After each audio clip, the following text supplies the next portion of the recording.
Hi, ako si Juan Masipag. Ngayon po pag-usapan po natin kung paano mag-budget. But before we get into that, bakit ba tayo kailangan mag-budget? So there are few reasons kung bakit kailangan natin mag-budget. Of course, it is to avoid debt para hindi tayo magkakautang. Pangalawa, if you follow your budget, you will eventually end up saving. And pangatlo, of course, to attain financial freedom. So budgeting is a skill that you need to develop para magkaroon ka ng financial freedom. I suggest four simple steps that can help us in our budgeting. Una po is to know your finances. So, kailangan alamin po natin kung ano yung salary natin, yung wage natin, ano yung kinikita natin. And of course, kailangan natin alamin yung current financial status natin. For example, ngayon, mayroon ba tayong existing na utang? Meron ba tayong savings? O nasa kalagayan ba tayo na naghihirap ngayon? At sa part na ito, kailangan rin natin evaluate natin yung mga resources po natin. There's a lot of resources, one of which is yung ating skills or knowledge. Malay natin, meron tayong skill na pwedeng pagkakitaan.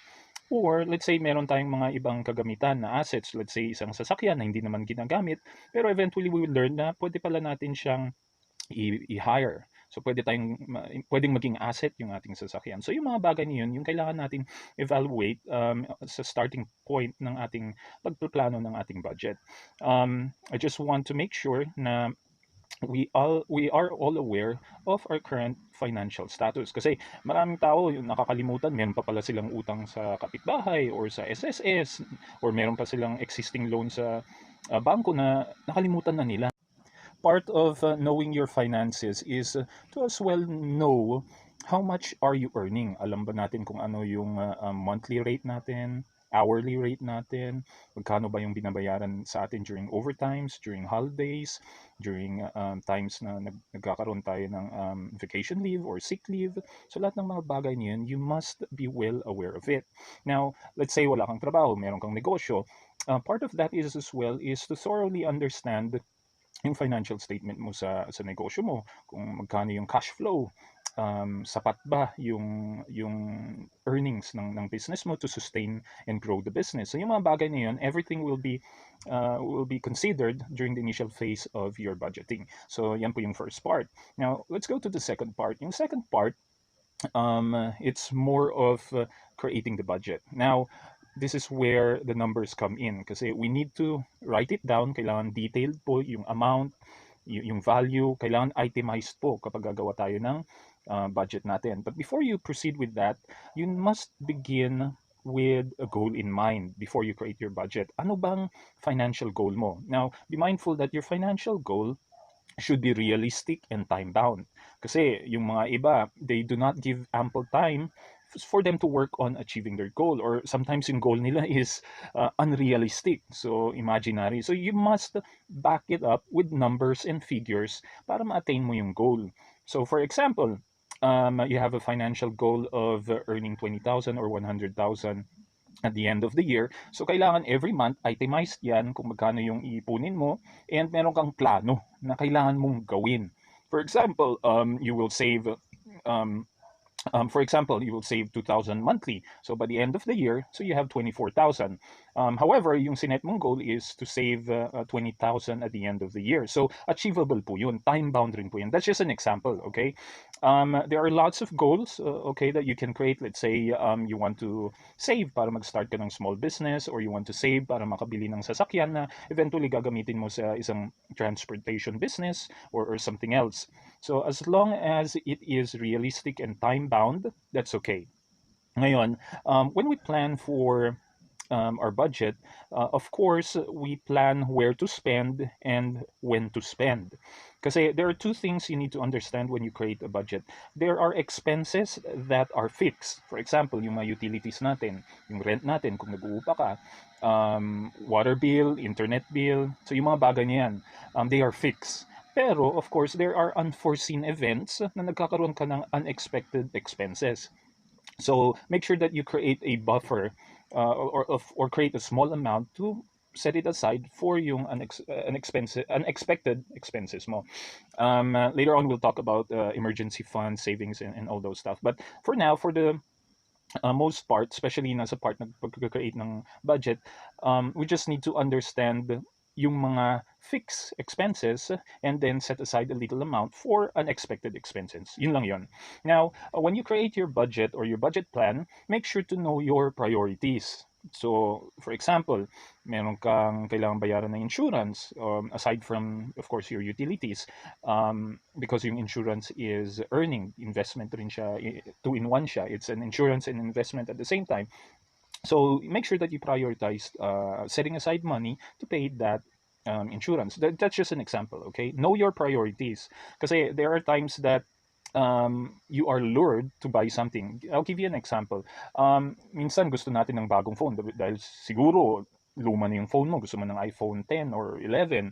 However, wala kang pera. So, ang gagawin mo, utang ka sa kaibigan mo or sa mga lending firms o sangla ATM, so yung mga ganong bagay, para lang mabili mo yung gusto mong phone. Now, I'm not saying that this is bad. What I'm saying is buying something without the money is bad. The reason behind that is because yung inutang mo is gaining interest.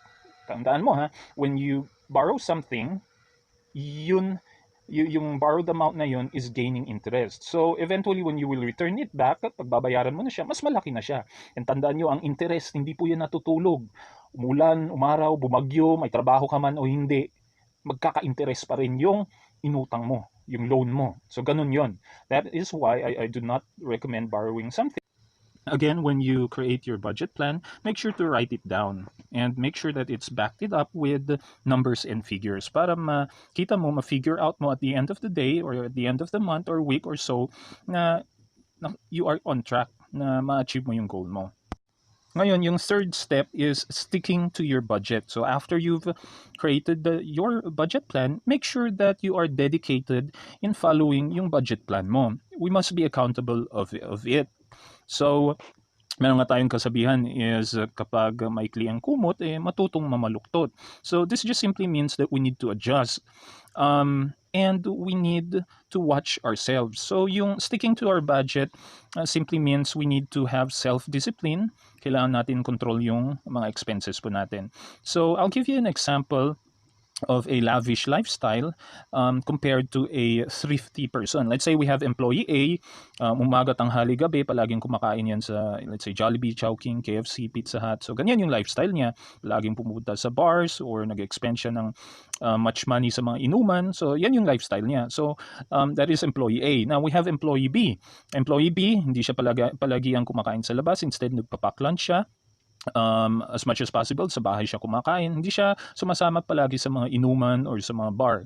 So if you compare employee A and employee B, most likely employee B will be able to earn more and save more because of his lifestyle. So it's just a matter of self-discipline. If you want to attain financial freedom, you must be willing to change.